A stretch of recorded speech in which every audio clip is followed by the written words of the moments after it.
या साहेब, बसा साहेब.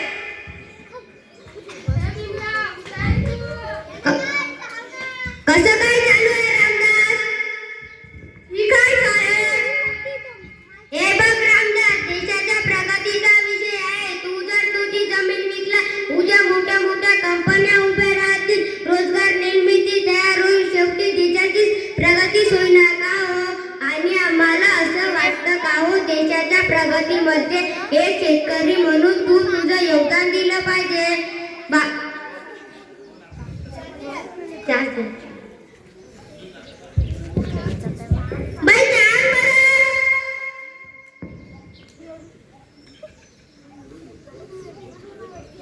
बाकी चहा मस्त झाला वहिनी?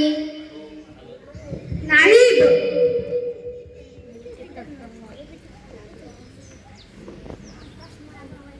नाही, बरोबर आहे तुमचा, देशाच्या प्रगतीचा विषय आहे नाही का? मी काय म्हणतो, तुमच्या त्या मोठ्या साहेबांची 50 एकर जमीन आहे, एका डोंगराच्या कडेला, त्यातील 10 एकर घ्या ना देशाच्या प्रगतीसाठी. पण नको, तुम्हाला आमची 1.5 एकर बागायती पाहिजे. आधी लालूच दाखवून आमच्या जमिनी कवडीमोल भावात घ्यायच्या, नंतर ओळखीतून त्यातून हायवे टाकून घ्यायच्या, MIDC टाकून घ्यायच्या, मग 10 पट भावाने विकायच्या.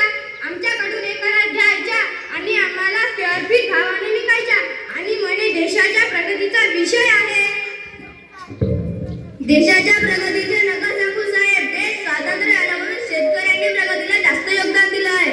या देशात काही बी झालं तरी शेतकऱ्यालाच फटका बसतो. पाऊस कम पडला, शेतकऱ्याला फटका. पाऊस जास्त पडला, शेतकऱ्याला फटका. कोरोना आला, मोर्चा निघाले, युद्ध झाले तरी शेतकऱ्यालाच फटका. शेतकरी कधीच गरीब नव्हता साहेब. तुम्ही शेतकऱ्यांना गरीब केलं. तुमच्या घरातला गॅस आजही बंद असेल, पण आमच्या घरातल्या चुली आजही चालू आहे. शेतकरी कधीच गरीब नव्हता साहेब. तुम्ही शेतकऱ्यांना गरीब केलं. कोरोनात मास्क लावून तुमचा श्वास गुदमरला होता, पण आम्ही मोकळ्या मनात श्वास घेत होतो. शेतकरी कधीच गरीब नव्हता साहेब. तुम्ही शेतकऱ्यांना गरीब केलं. अहो, पोरीच्या चपला तुटल्या, शाळेत जायचं होतं तिला, आता ती कशी जाईल? हे बघ रामदास, जमिनीचे 4 पट भाव मिळतील.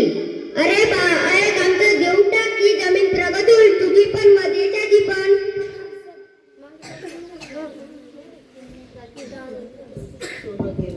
सोनं घे, बायकोला मुलीला चप्पल घे, बघ तिचे पाय जिजून जाईल. बापाला दवाखान्यात दाखव.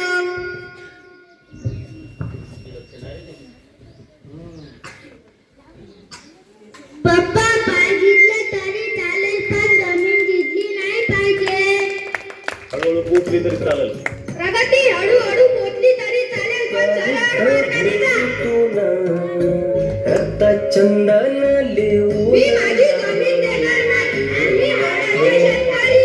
नमस्कार साहेब, आता तुम्ही जाऊ शकता. तोडीत यावं.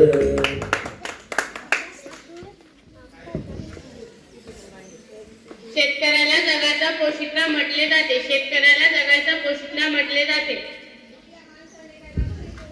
शेतकरी हा आपल्या समाजाचा कणा आहे. शेतकरी हा आपल्या समाजाचा कणा आहे.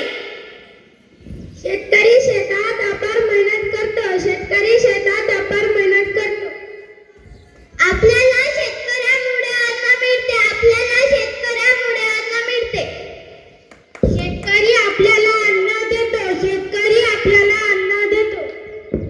शेतकरी ग्रामीण भागात राहून साधे जीवन जगतो. शेतकरी ग्रामीण भागात राहून साधे जीवन जगतो. शेतकरीच्या शेती निसर्गावर अवलंबून असते. शेतकरीच्या शेती निसर्गावर अवलंबून असते. शेतकऱ्यापुढे आजही अनेक समस्या आहेत. शेतकऱ्यापुढे आजही अनेक समस्या आहेत. भारतीय अर्थव्यवस्थेत शेतकऱ्याचा महत्त्वाचा वाटा आहे. भारतीय अर्थव्यवस्थेत शेतकऱ्याचा महत्त्वाचा वाटा आहे. आपण शेतीमालास योग्य किंमत द्यायला हवी. आपण शेतीमालास योग्य किंमत द्यायला हवी. धन्यवाद.